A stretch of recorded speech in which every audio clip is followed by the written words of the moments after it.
Hello, my dear friends. I am back with another case discussion, and today's case discussion is about a retreatment. And I will try to help you on how to decide about retreatment and how to read the X-ray. So, this is a case of already treated tooth number 26, and there are few things which you can appreciate in the X-ray. You can see three roots, that is the palatal, you have mesiobuccal and the distobuccal, since it is a first molar. You can also appreciate that many of the roots are under obturated. For example, in mesiobuccal root, the obturation is still here, but if you trace the outline of the mesiobuccal root by following that radiolucent line which you can see here, it looks like the apex is somewhere here, because generally the length of the mesiobuccal root and distobuccal root are quite similar. The mesiobuccal root is slightly generally shorter than the distobuccal root. So here also I assume the apex is although not visible because it may have overlap, but I can appreciate it is somewhere here because there is a line, radiolucent line. So this is where maybe the apex of the distobuccal root. And of course you can see the apex of palatal root here, which ends here, and the GP is short.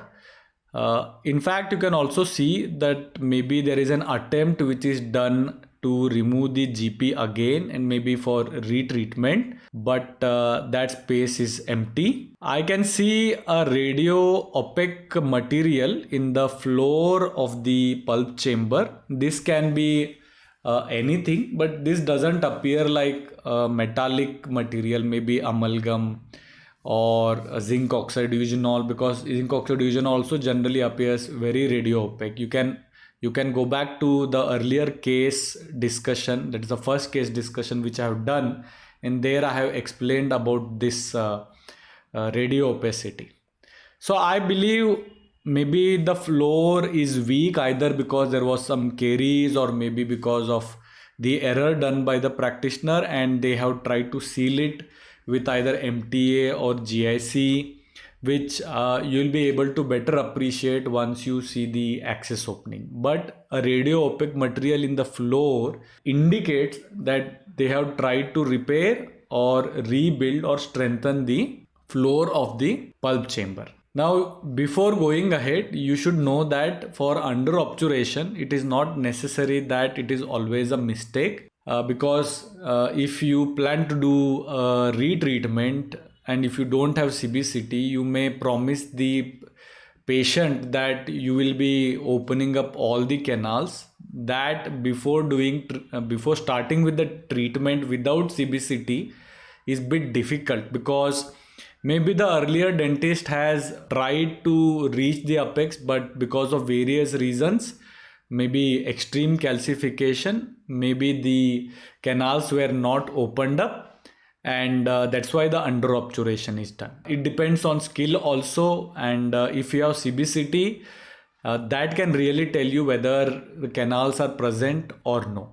And then obviously there is under obturation, which can cause problems for patient if there is infection in the remaining root canal. For example, in this you can see that an area of radiolucency is seen beside the palatal apex, which may indicate that there is persistent infection. And based on the history of patient, the patient also told me that he does have some pain.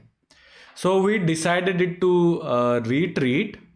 And how will I go ahead with retreatment here is, of course, the first priority is to remove the GP, and you can remove the GP in multiple ways.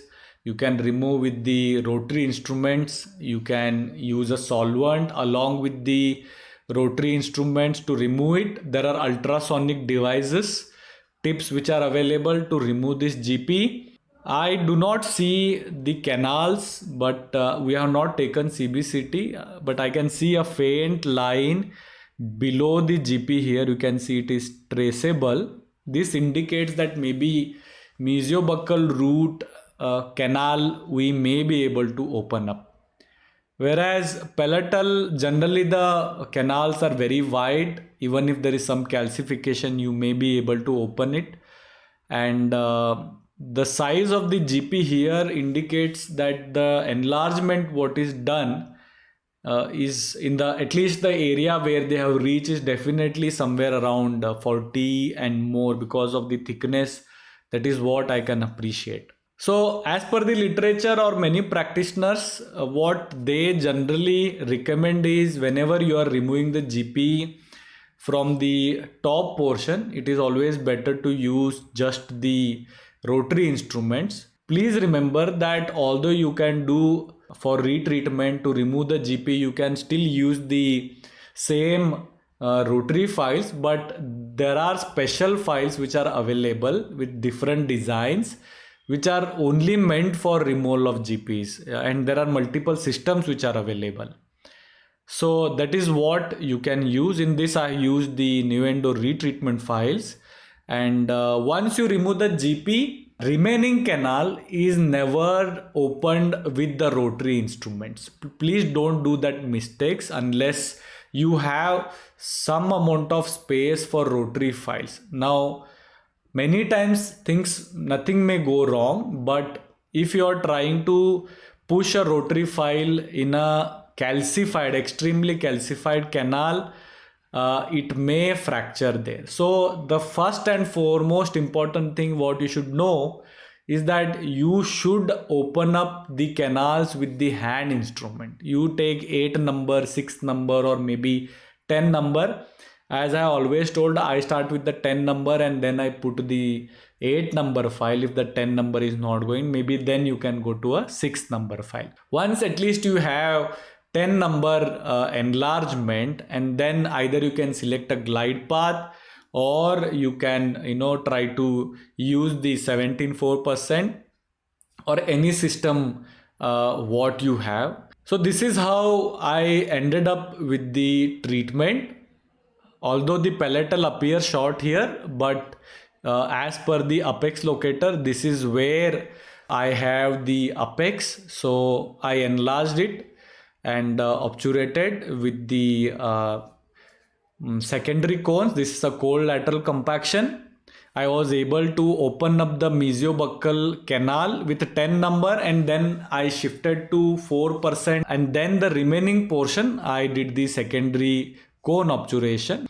I was also able to open up the distobuccal and obturated it successfully. Here also cold lateral obturations, and the palatal was enlarged to a higher size, maybe till 6% 40 there. So the take home message is, before promising anything to the patient, do the investigations properly. Try to open up the canals with the hand instrument. Even if you do not have thermoplasticize, you can do cold lateral obturation. I hope this discussion was helpful. If you want me to make few more videos, do mention in the comment section and subscribe to our channel. Bye for now.